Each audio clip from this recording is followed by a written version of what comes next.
Hello, everyone, and welcome to our Q&A session of our program.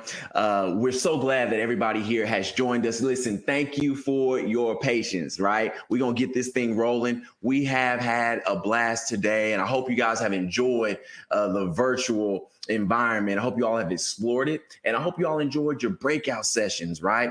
But before we get in too deep, listen, none of this is possible. None of this is possible without our contributors. So I want to send a special thank you to our premier contributors, Novartis and EMD Serrano. And thanks to our convening contributors, Genentech, Biogen, and Bristol Myers Squibb. Y'all, we thank you. And last but not least, our esteemed, valued contributors, Janssen, Sanofi Genzyme, as well as Google, and last, Greenwich and New Motion. Yes, thank y'all so very much.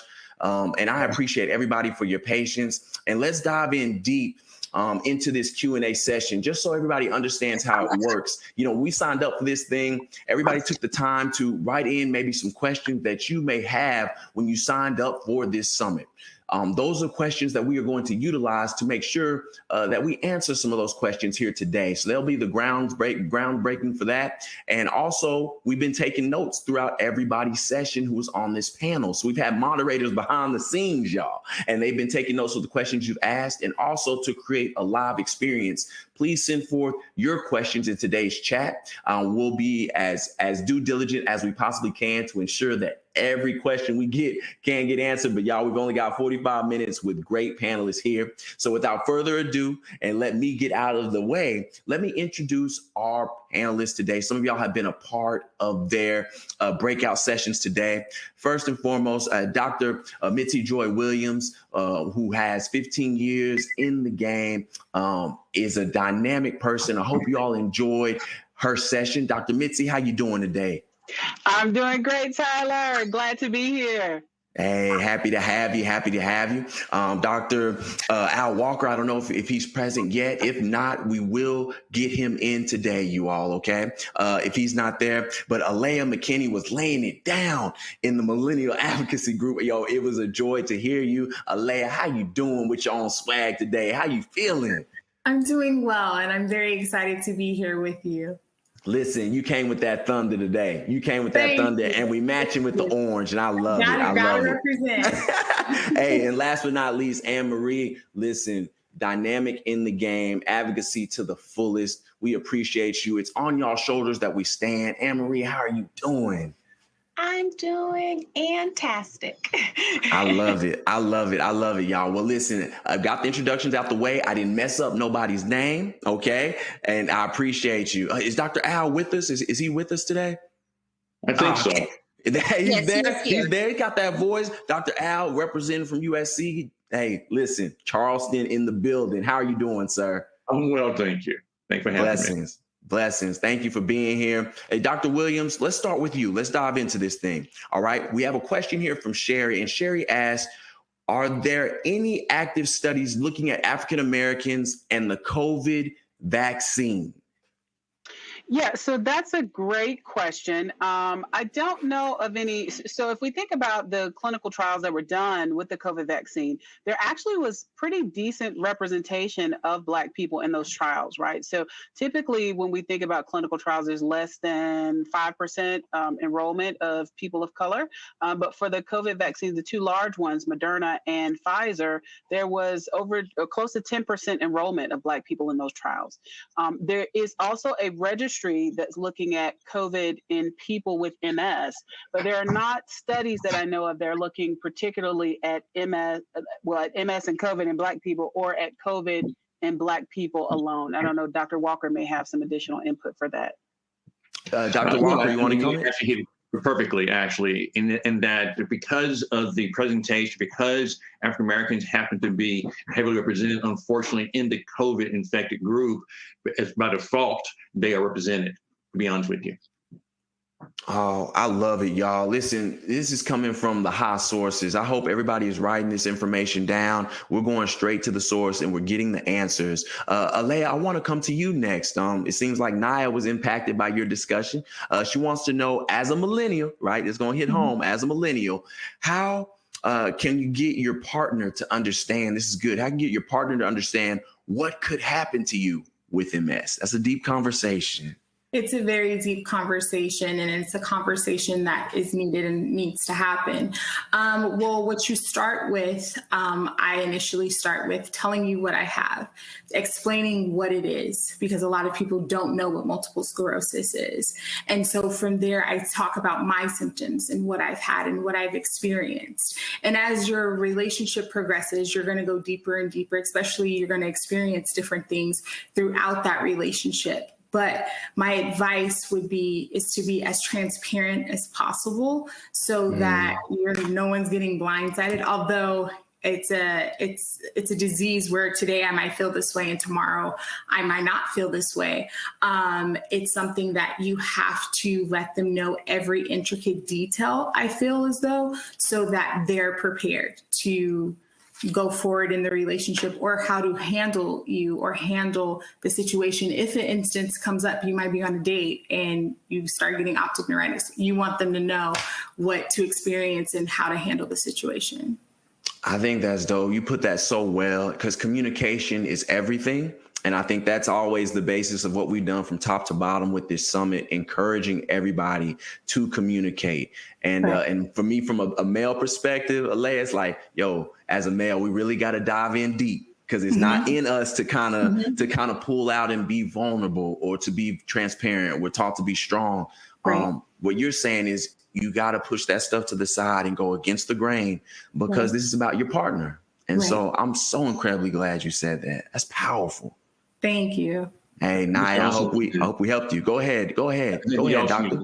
To consider that it's as extensive as she mentioned, also includes even things like having children or not is also included, because Dr. Williams and I are more likely than not to suggest that potentially that patient, if it's a young lady, not have children because they're defined complications that occur as a result of postpartum, during pregnancy, and so forth. Once again, these are substantial issues in regard to relationships. Dr. Williams or anybody else, would you all like to comment? I mean, that's kind of like a universal question that I think we've all have been faced with. Would anybody else like to comment just before?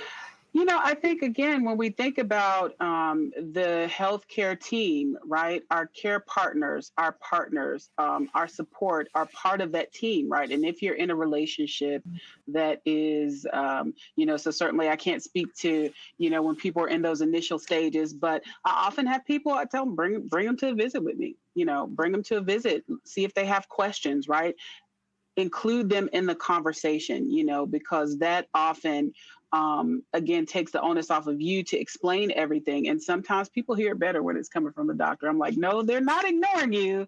No, that person's not being lazy, right? This fatigue is part of the MS, right? So sometimes hearing that from another source will help reinforce things and also help clear up misconceptions, right? When people think, oh, you just ignoring me. And it's like, well, I've got cognitive issues, or, oh, you just lazy and don't want to do dishes. And it's like, well, I have fatigue. And if I worked and did this, then I may not have the energy to do that. So include them as part of the team as well. That's powerful. And I just want to add, we talked about communication, and yes, it all starts with that relationship that you have with your doctor, your loved one, but sometimes it goes outside the circle in terms of your workplace, your school, your friends. And, even in those circles, communication is the key. Empower yourself to get as much information, not only about what is MS, but what is MS for you. Right. That's powerful. I love it. Hey, and I love it. Look, Mitzi, I think you said it one time. If you've seen one person with MS, you've seen one person with MS. And Anne-Marie, like you said, what works for you, because what works for you may not necessarily be on somebody else's radar. So you got to treat yourself totally different. I think that's powerful, you all. Anne-Marie, I'll stay with you since the seat is hot and we wearing that matching orange, honey. Okay, we're gonna keep the seat hot. Here we go. Carolyn came in and she asked about coping strategies for living with multiple sclerosis. What have you found works for you? I think you're ready for that. You already got your head nodding. You ready? Great question. Yes. Oh, coping strategies. For me, what works? support groups. Now, understand, I didn't find my perfect group the first time around, especially when I was first diagnosed. There was no social media. Everything was in person. So I had to physically go to different places. And it was a lot of traveling to find that group, but it was worth it. Today, with social media, you just click in those 2 words and a plethora pops up. Don't be afraid to partake. Just join it. You don't have to say anything a lot of times. Just being in that space and place is enough. And you will gain so much information. And you know what? You may even gain some friendships. I'm so glad you said that. Would anybody else like to comment? The friendship piece is key because there is a world that you could be opened up to that you never even knew. Would anybody else like to comment on our panel in regards to what Anne-Marie was asking? What works for you? I can say something. I can agree with her, especially when you connect with the group or you connect with an individual or a friend that have multiple sclerosis. You feel like, wow, I'm not the only one here. And I have friends that that relate to me, that I no longer have to say, oh no, well, we're not going to, walk 10 miles today. I have friends that are like, no, what we're going to do is we're going to watch Netflix and chill, because they understand what you have. And so I've also been in groups, and as Anne-Marie said, I'm in plenty of groups on Facebook, and I don't say a lot of things, but a lot of things people post, I can relate to. And I'm like, okay, I'm not the only one experiencing this or experiencing this symptom. So I feel as though now with social media and people being open about it, I was diagnosed 11 years ago. So 11 years ago, social media was at a different place. It was starting to come out and it was becoming a big deal. But now you have access to people all around the world. It doesn't even have to be in your state. You can have friends that you speak to and you build a relationship with this disease that are in a whole nother country. I love that. That's powerful. So I'll add something. I'll go another further, as the old people used to say. I would say the other thing that I would recommend, is to not be afraid to ask for help. One of the biggest issues that people I often see in my patients, especially when they're first diagnosed, everybody used to being strong. Everybody used to being the person that everybody else depends on, and they don't want to ask for help. So don't be afraid to ask for help, whether that's if you're not feeling well and you need friends to come and help, whether it is extending yourself to join the MS community, which, everyone else has said amazing things about. And the other piece is don't be afraid to go through the grieving process if you've had changes in your body and things are not what they used to do. People oftentimes get stuck with how they used to be pre-MS and how can I get back. And sometimes when we get to the point that we may not get back to that pre-MS baseline, we have to kind of deal with where we are and go through that process so that 5-10 years down the line, we aren't necessarily in a major depression trying to deal with those things that we could have dealt with in the beginning. So those would be my 2 pieces of advice. Wow. Dr. Walker, anything? And I'll always say, as Dr. Mitzi is talking about, that person needs to get to their new you. That's the key. Y'all got to excuse me because I'm writing that new you. Hey, pen handy, Dr. Walker. I'm writing that down right now. Thank you. Thank you all so very much. I would like to piggyback off of that statement. When Dr. Mitzi said to not be afraid to ask for help. And it's a point that you have to get to. It takes time to get there, but I encourage everyone to do it. I went through college having multiple sclerosis, and initially it's like, oh no, I don't want to disclose to my professor that I have multiple sclerosis. But the moment you disclose is the moment I started to get, oh, okay, well, if you need more time to do that assignment, then I will allot you that time. Oh, you need that day off for you to be able to go to your doctor. I can allot you your absences. They're not looking at you like, oh, you're just a lazy, bummy student. They're actually understanding that you have something going on. And I'm sure that the same thing goes for at work. I know a lot of people can be very cautious of disclosing that they have multiple sclerosis, but at the end of the day, this is part of who I am. And it doesn't dictate my work ethic, but how I get to my performance is just a different route than the next person. And so you have to say, I'm good with that. I need you to be good with that. And I need to get the services or allotted the time that I need to complete a task. And I'm different than another individual. Y'all so fire. I hope people, they can know like this. So I'm getting tuned in. I'm supposed to stay as the host. I'm like the listener. I got my pen ready. Listen, this is an example of the Q&A. We have live questions coming in.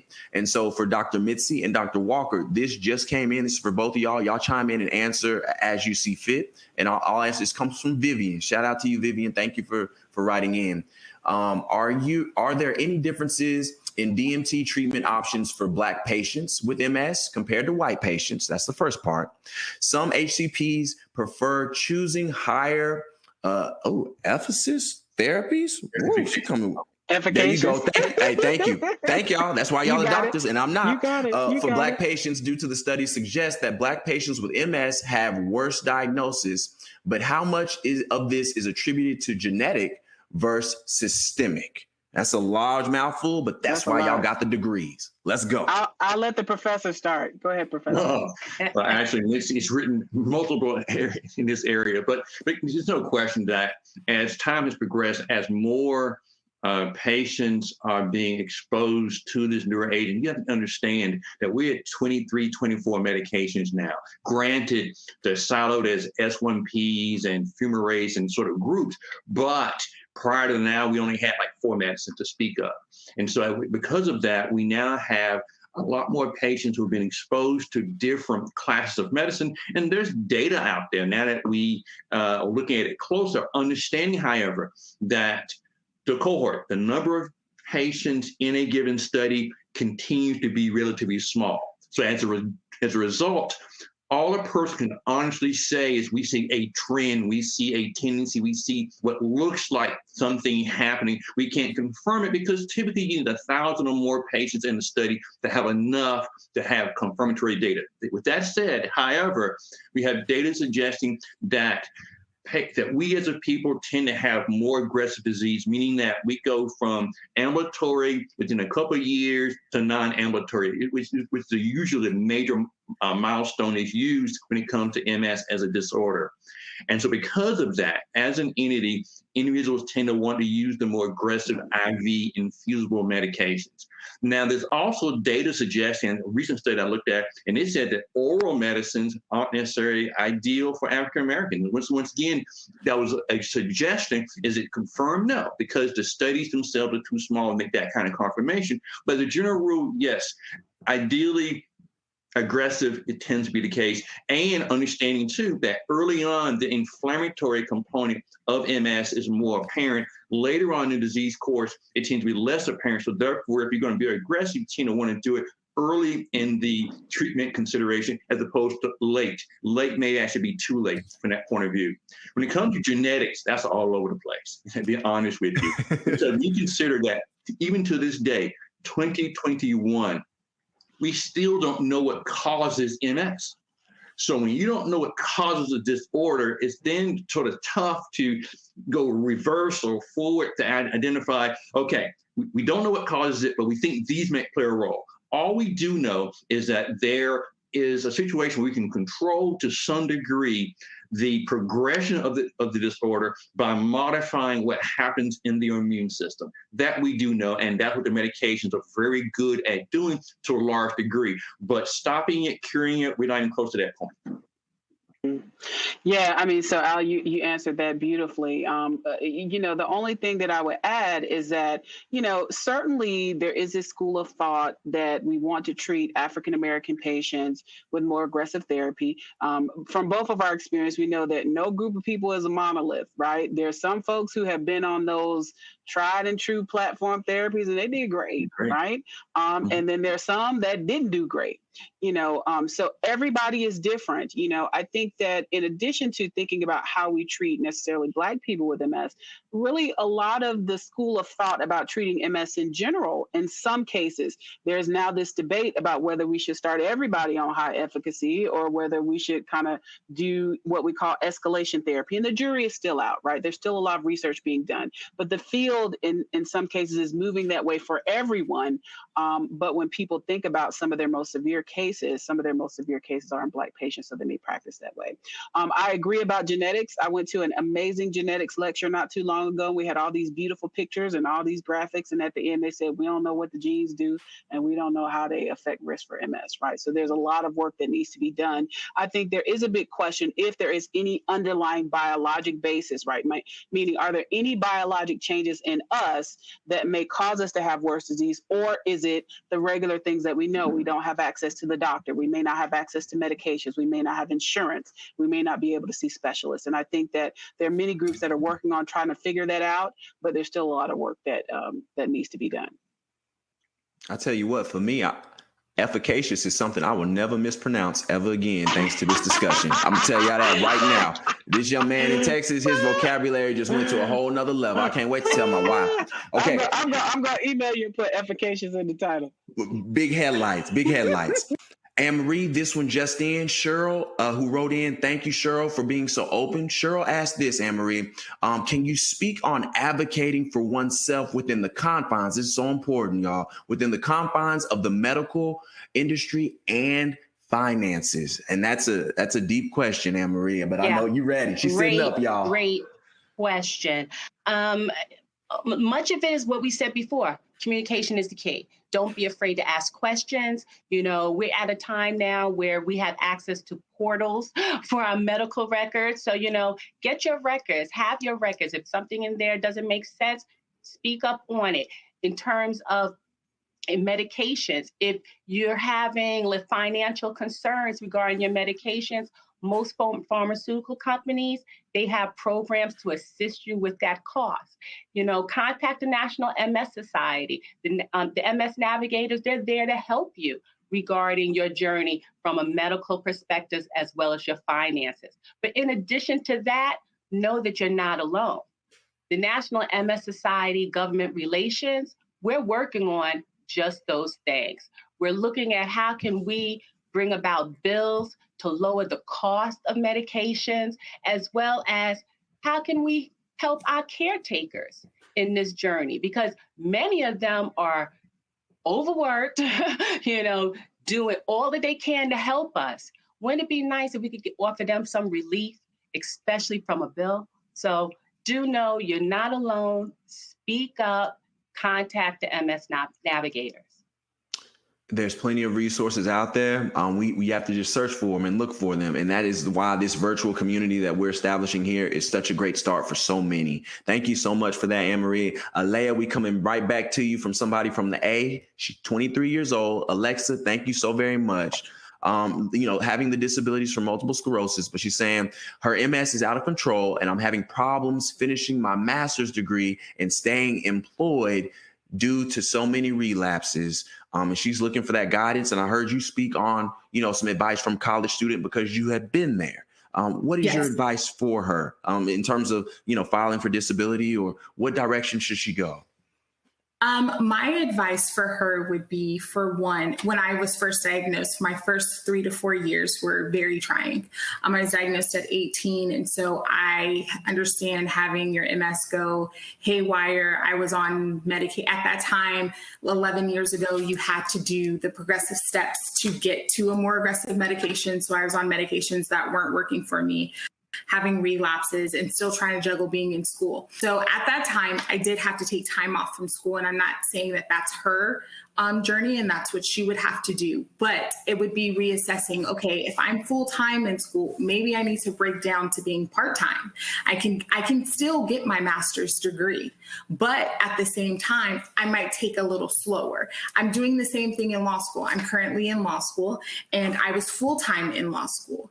And my first year full-time in law school, it was like, whoa, yeah, I cannot do that. And then I had to assess that if I needed to go part-time. And you can take time off and say, you know what I need to do is get my health in order. And that's the most important thing, because getting your health in order, if your health's not in order, you're not going to get the degree. So what you have to do is take care of yourself first. And if it's in regards to employment, I don't know if she's filed for disability or what her journey has been, but I would encourage her to do so. If you need that financial assistance and you need that relief from having the stress of working on top of going to school, then maybe that's the journey that she should explore.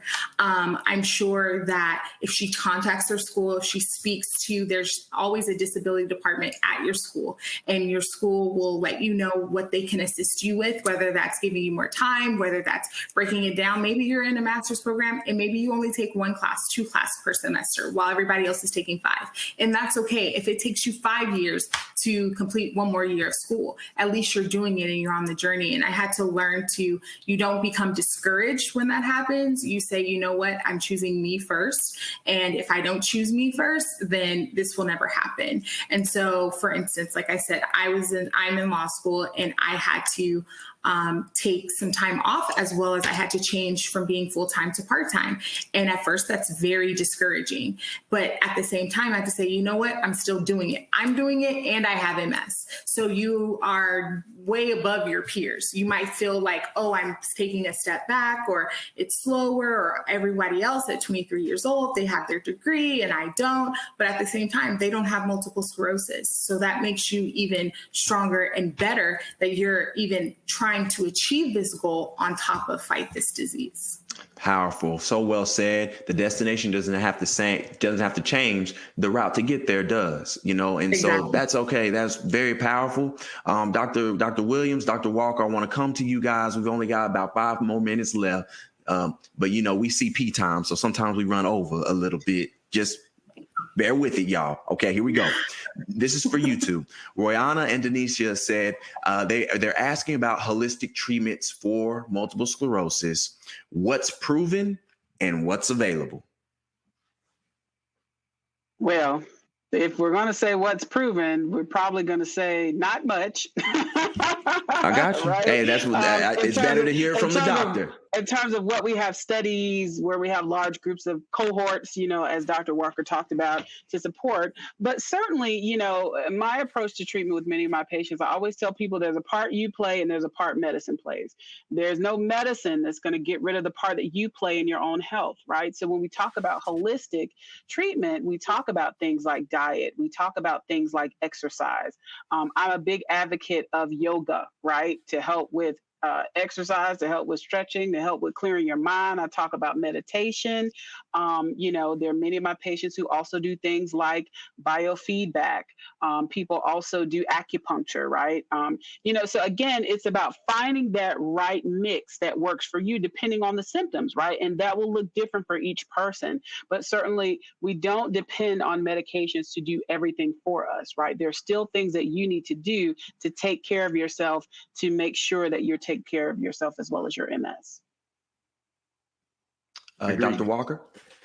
No, exactly correct. I mean, once again, well said. And I think the key is the patient needs to understand it's a holistic approach. And it is I'm not going to say life change, it's a life modification. And a younger person learns to deal with issues sooner than the average person, but they mature from it. They grow from it. They become not even a better person, a modified, stronger person for it when it's all said and done. And I think that's the key. And others mentioned support system, ideal. And some need more, some need less. And the key thing is to get a sense of when you need it. But sometimes you, the individual affected, are not the person who notices it. So when that caregiver, that care person, if you will, notices it, don't be offended. Take it in, filter it, and then use it as an asset for you. And I think one thing I want to say to you, I have patients who get offended when someone notices, well, you walk a little funny today. You walk a little different today. They're trying to do all this to hide it, if you will. Don't do that. Accept where you are and grow from it. I love that. And we can't help you if we don't know what's wrong. Agreed. You see my pen dropping? You can't help it if you don't know what's wrong. And I think it's culture. Look, be proud of who we say. We're proud of who we are as people. We're proud of our skin. We're proud of our hair, ladies. Be proud of your MS and hold on to that. I think that's powerful. Don't change. I'm so glad you said that, Dr. Walker. That's be in your own skin, for real, for real. I'm going to close out the session with this. Everybody listen, give some hand claps, some praise hands in the chat that we have for our amazing presenters and panelists who are on here. They've provided such great insight. They've dedicated their time, their energy. If y'all are in the audience chat, man, give them some praise hands, some hand claps, some fist pumps, all of that. I'll close it out with this. Lisa, you asked a question for me, and I'll repeat it. And this is for you. You write it down as best as you can. You don't really know how strong you are until you are dealt situations and circumstances that cause you to be made weak. You don't know how strong you are until you are dealt a situation or a circumstance that causes you to be made weak. Ladies and gentlemen, we find our strength in ways that other people have not because of what we face with MS. Some of us are called to go through things that are not in our comfort zone to do. We found strength to do those. We're advocating for our own health. We're finding new strength. Hold on to those things. To our panelists, thank you all so very much. This Q&A program has been so powerful. Please tell a friend to tell a friend about the summit. Come with your energy, come with your passion, come with an ear to listen and a heart to serve. And tomorrow you guys will be provided with so much information. Continue to bring your notepads. I don't want to forget to shout out our MS navigators and the National MS Society as a whole. Lean on the MS Society. They are a great wealth of information and knowledge. You can connect with the MS navigators who can supply information, education, resources, and tools to help you out as a patient with MS, maybe your caretaker, maybe your family, maybe the community that you are in.